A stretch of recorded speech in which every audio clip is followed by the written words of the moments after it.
ఇప్పుడే పెద్ద సినిమా చూసిన నెట్ఫ్లిక్స్లో. సినిమా థియేటర్లలోకి పోయి సినిమాలు చూసే కాలం అయిపోయింది అనుకోండి ఇప్పుడు. పిల్లలకు తీరిక ఓపిక ఉండవు, ఖర్చులు కూడా అట్లానే ఉన్నాయి. నెట్ఫ్లిక్స్లో చూస్తున్నాను. ఎంత బాగుంది తెలుసా, ఎంత బాగుంది. మంచి సినిమాలు రావు అని ఏడ్చి ఏడ్చి సస్తారే. వచ్చిన మంచి సినిమాలను ఎందుకు చంపేస్తారు? బ్యాడ్ రివ్యూలు ఇచ్చి అది బాగలేదని, ఇది బాగలేదని, ఈ పాట బాగలేదని, ఆ పాట ఒక్కడన్నా మంచి రివ్యూ చెప్పినాడా? ఆ జాన్వీ కపూర్ క్యారెక్టర్ ఎందుకుంది? జాన్వీ కపూర్ క్యారెక్టర్ ఏం బాగాలేదు, హీరోయిన్ ఇంపార్టెన్స్ లేదు. ఎందుకురా ఇవన్నీ? ఎన్ని సినిమాల్లో హీరోయిన్స్కి అసలు ఎగిరెగిరి పాటల్లో ఎగిరెగిరి పోతుంటారు. వాళ్ళకి ఏమన్నా పైసా ఇంపార్టెన్స్ ఉందా ఏ సినిమాలలోనైనా? అన్ని సినిమాలు ఓపికగా చూసినారే.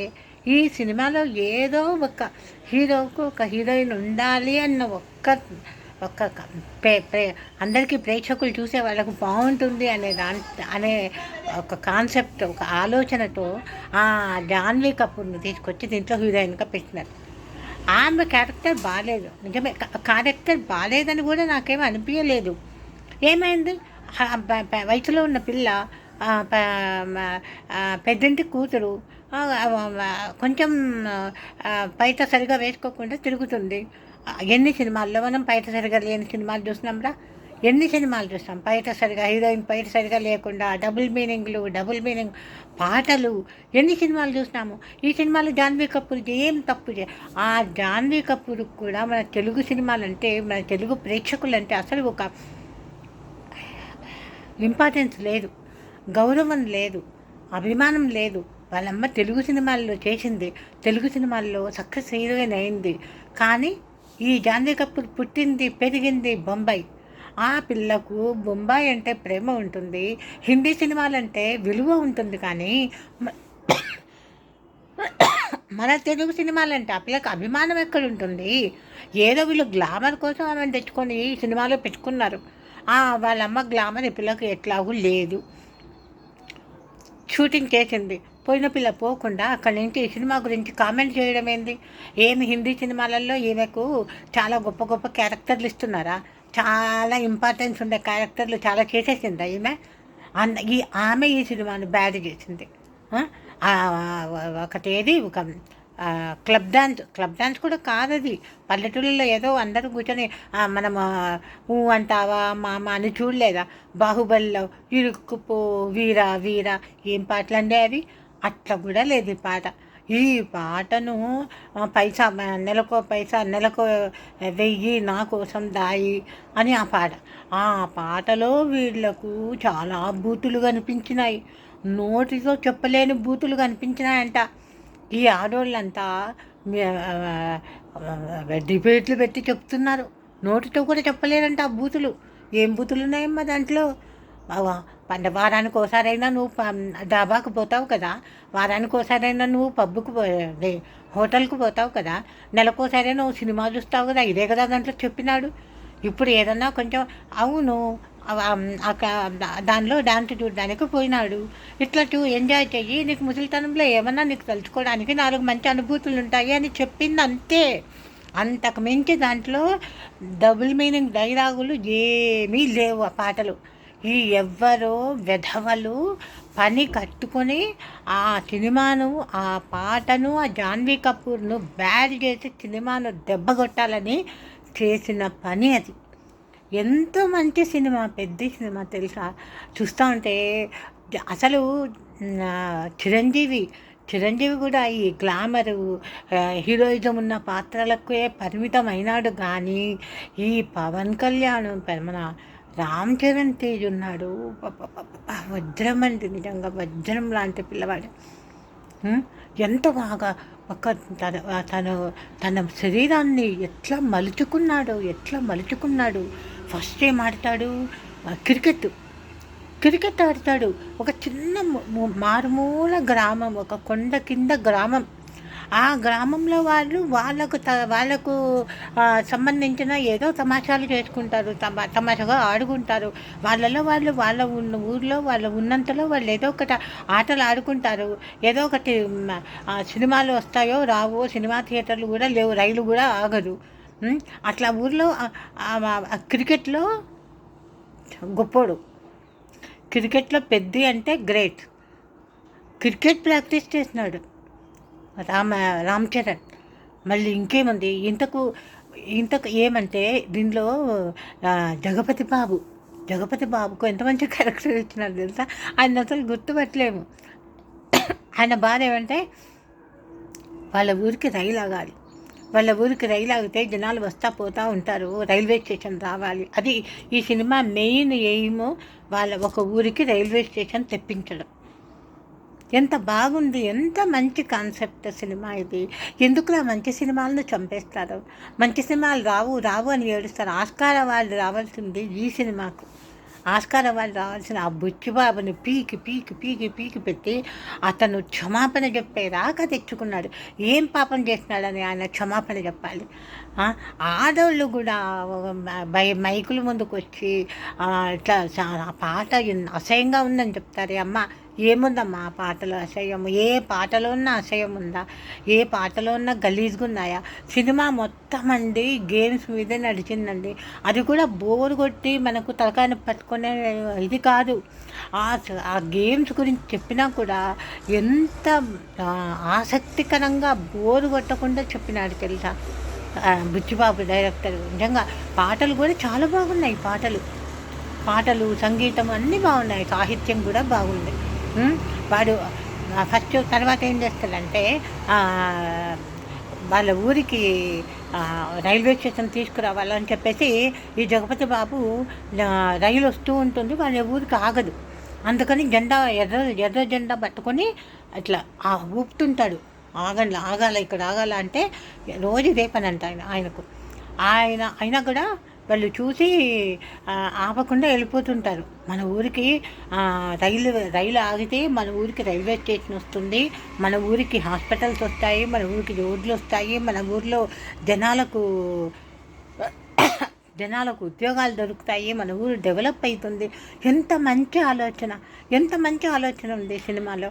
ఎందుకండి మంచి సినిమాలను ఇట్లా చంపేస్తారు నిజంగా. అసలు అట్లా చేస్తే మంచి సినిమాలు తీసేవాళ్ళే ఉండదు తెలుసా. వల్గర్ సినిమాలు, పిచ్చి సినిమాలు, అసలు మీనింగే లేని సినిమాలు అన్నీ వస్తూ ఉంటాయి. ఒక్క మంచి సినిమాను మనం కాపాడుకోవాలి కదండి. నిజంగా నాకైతే చాలా నచ్చింది. చిరంజీవి కూడా ఎప్పుడూ హీరోయిజం ప్రదర్శించే సినిమాలు, మెగాస్టార్ అని చెప్పే సినిమాలు చేసినాడు, కానీ ఇంత మంచి సినిమా చిరంజీవి కూడా చేసినట్లయితే నాకు తెలీదు. చివరికి ఎన్ని ఆటలు ఆడతారు తెలుసా రామ్ చరణ్. ఆయన బాడీని అయితే ఇట్లా వెన్నపూస మాదిరి మౌల్డ్ చేసుకున్నాడండి పాపం బిడ్డ. ఎంత కష్టపడినాడండి బిడ్డ పాపం. చిరంజీవి కొడుకైనా కూడా ఎంత కష్టపడినాడు. ఆయన కష్టాన్ని కూడా ఎవరు గుర్తించలేదు. ఎంత అన్యాయమా. అల్లు అర్జును ఒక ఎర్రచందనం స్మగ్లింగ్ చేసే సినిమా చేసి పుష్ప అని ఎగిరి చచ్చినారు కదరా. ఏముందిరా పుష్పలో? ఆయన గరికపాటి అన్నాడు, ఒక ఎర్రచందనం స్మగ్లర్ను హీరోగా పెట్టి సినిమా తీస్తారా, వాడు తగ్గేదేలా అంటాడా అని ఆయన అన్నాడు. అప్పుడు వీళ్ళకు బల్బులు వెలిగినాయి. అట్లా సినిమాను పట్టుకుని నెత్తి మీద పట్టుకొని ఊరేగి చచ్చినారు కదరా. ఇంత మంచి సినిమాను గొంతు బిస్కి చంపేసినారు కదరా. చివరికి రామ్ చరణ్ తేజ్ వాళ్ళ ఊరికి గుర్తింపు తీసుకురావాలని చెప్పేసి కుస్తీ నేర్చుకుంటే ఇంటర్నేషనల్గా జరుగుతుంది, నాకు పేరు వస్తే మా ఊరికి రైల్వే స్టేషన్ తీసుకురావాలి ఎలా అనేది ఒకటే వాడి సంకల్పం. ఆ కుస్తీ ఆ మాస్టర్ దగ్గరికి పోతే ఆయన ఎన్ని పరీక్షలు పెడతాడు, ఎన్ని పరీక్ష అసలు శిష్యుడిగా చేర్చుకోవడానికి, కుస్తీ నేర్పించడానికి అన్ని పరీక్షలు పెడతాడు. అక్కడ కూడా మనోడు ఫస్ట్ క్లాస్ వజ్రం అయిపోతాడు. కుస్తీలు పోతుంటే ఇప్పుడు కుస్తీ కాంపిటీషన్స్లో ఇవి ఉంటాయి కదా, వాళ్ళకు వీడిని గెలవని గురికని అక్కడ ఏం చేస్తాడంటే వీడి మోకాళ్ళ మీద డ్యామేజ్ చేస్తాడు.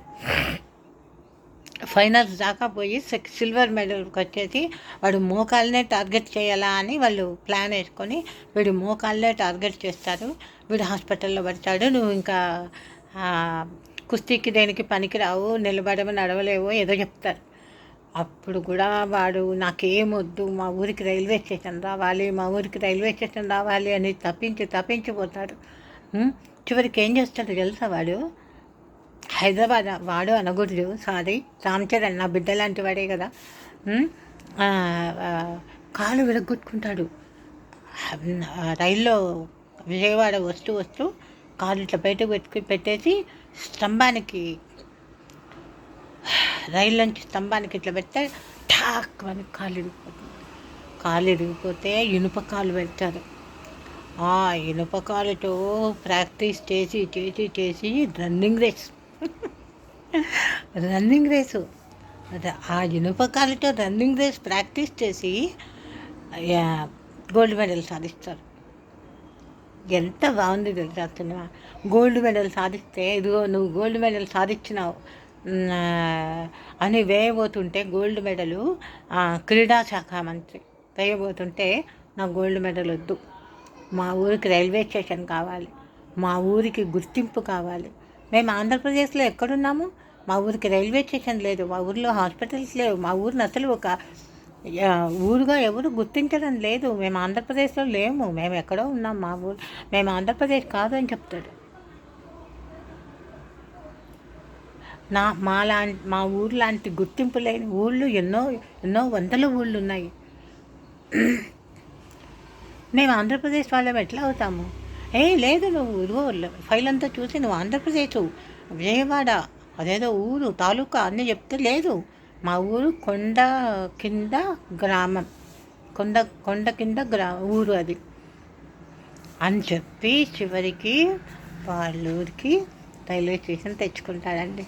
ఎంత మంచి సినిమా అండి. హిందీ వాళ్ళు అమీర్ ఖాన్ సినిమా తీస్తే మొత్తుకొని ఆహా ఓహో అని తారే జమీన్ పర్ ఏదేదో చేశారు. వాడు షారుఖ్ ఖాన్ తీసినాడు ఏదో సినిమా, ఎగిరెగిరి ఆ సినిమాను నెత్తి మీద పెట్టుకొని మోసినారు. మన బిడ్డరా రామ్ చరణ్ తేజ్, ఎందుకు రా వాడి సినిమాలు? మీకు కక్షలు కార్పణ్యాలు ఉంటాయి, ఇట్లా మంచిని చంపేస్తారా? ఇట్లా మంచిని చంపేస్తే ఇంకా మంచి ఎక్కడ గెలుస్తుంది, న్యాయం ఎక్కడ ఉంటుంది? ఇది మనుషుల లోకం కాదురా, ఇది దానవుల లోకం, రాక్షసుల లోకం అయిపోతుంది. మనిషి అనే వాడికి కొంచెమన్నా పాపభీతి ఉండాలరా, పాపభీతి ఉండాలా, దైవచింతన ఉండాలా, పాపం పుణ్యం ఆలోచించండి. ఈ సినిమాలో ఆ జాన్వీ కపూర్ను పెట్టుకోవడమే పెద్ద తప్పు. ఏ తెలుగు అమ్మాయిను పెట్టుకుని ఉంటే అట్లా బ్యాడ్ కామెంట్స్ చేసేది కాదు. కానీ సినిమా మటుకు పెద్ద సినిమా, అత్యుత్తమమైన సినిమా, మనము భుజాల మీద మోయాల్సిన సినిమా, ఆస్కార్ అవార్డు రావాల్సిన సినిమా. నా బిడ్డ లాంటి రామ్ చరణ్ను నేను నా నిండు మనసుతో ఆశీర్వదిస్తున్నాను. నాయనా, నువ్వు చాలా దైవభక్తి గలవాడివంట, నువ్వు చాలా ఎప్పుడు దీక్షలు చేస్తుంటా ఉంటా నాయన. నువ్వు ఏ దేవుడి కరుణ వల్ల మీ నాయనకు నీలాంటి వజ్రం లాంటి కొడుకు పుట్టినాడు. నీవు ఇట్లే మంచి సినిమాలు చేస్తూ కలకాలం చల్లగా ఉండు. ఓకేనా?